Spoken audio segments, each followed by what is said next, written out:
What's up, everybody? It's your boy DJ KJ. With the weather looking gloomy outside, we decided to go inside the shop and work on this 1986 Chevrolet C30 Custom Deluxe. It needs a camshaft, so we're going to go ahead and tear into the 350 motor that's under the hood and get it replaced. We're going to take you on this journey, so let's go.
Back, day two on the teardown of a Chevy 350 1986 Custom Deluxe 30.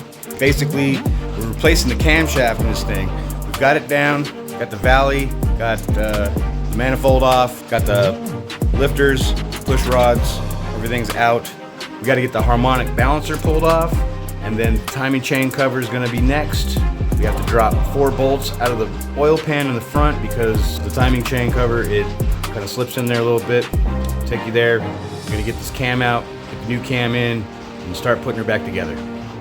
But first, we got to get in here in this valley, the shop vac, clean out all the stuff in there so we can get all the old gasket off the surface, get new manifold gaskets in, have it meet up nice, no leaks, no weeping.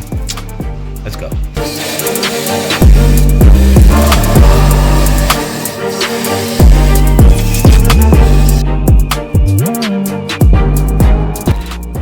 Now before we go any further, we've got to clean old gaskets off of both the face of the valley for the intake manifold and the intake manifold itself, as well as the water pump connecting surfaces on the block and both on the water pump.